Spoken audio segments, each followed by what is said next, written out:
connexion. Merci d'être toujours avec nous sur France 24. Alors, on a vu au début de ce journal un sujet au cœur de Gaza où les frappes israéliennes se poursuivent et où, on l'a vu, les civils sont encore les premières victimes de ces attaques.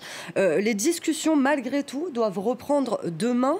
Est-ce que on a quand même, enfin, on imagine qu'on a quand même des gros doutes sur la présence du Hamas aux tables des négociations?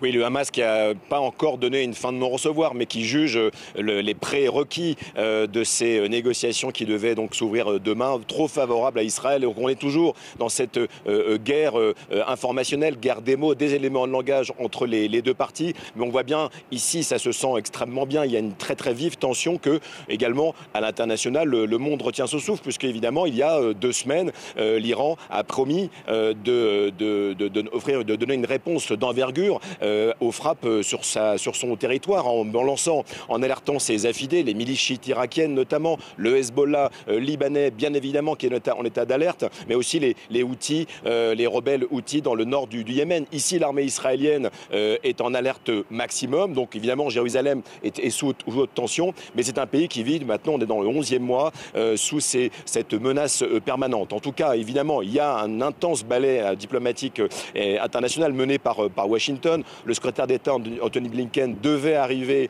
hier soir. Il a repoussé pour des raisons de sécurité, dit-on, ce voyage au Proche-Orient, ce qui en dit assez long sur l'extrême volatilité du moment. Mais l'un des émissaires les plus proches de Joe Biden, le président américain, Epstein, était lui arrivé à Beyrouth. Donc on continue cette politique de la main tendue, mais qui était aussi c'est un peu ce que disent les détracteurs de la politique américaine aujourd'hui, aussi la politique dite de la carotte et du bâton, puisque si l'on tente d'obtenir ou d'arracher un cessez-le-feu à Gaza pour calmer un peu la situation sur place, et il n'échappe à personne que les Américains ont renforcé leur présence militaire au Proche-Orient, notamment maritime, mais également, on le sait, le Congrès vient de voter une aide militaire supplémentaire de 20 milliards de dollars au gouvernement israélien, à l'armée israélienne. Donc cette politique de zigzag diplomatique, pour le dire plus brièvement, eh bien, n'incite pas en tout cas à l'optimisme ici. On est vraiment dans une période de clair-obscur où on sent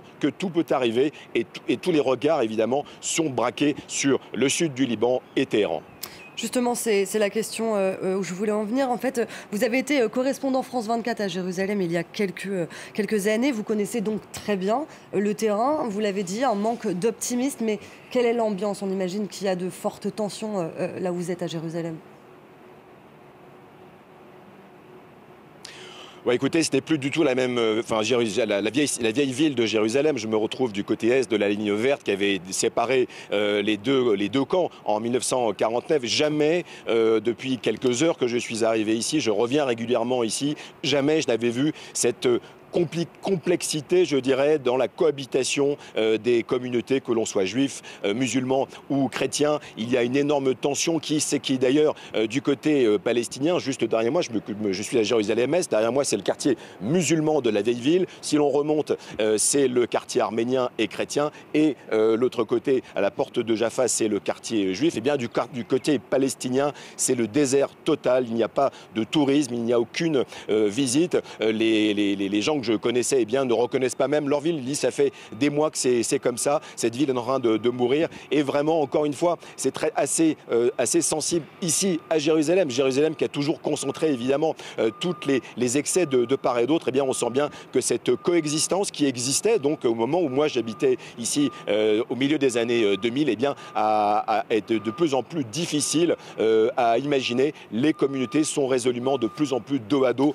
Donc cette attaque du Hamas le 7 octobre marque les esprits et la riposte militaire d'Israël sur Gaza, évidemment, marque les esprits et divise plus que jamais les communautés ici à Jérusalem.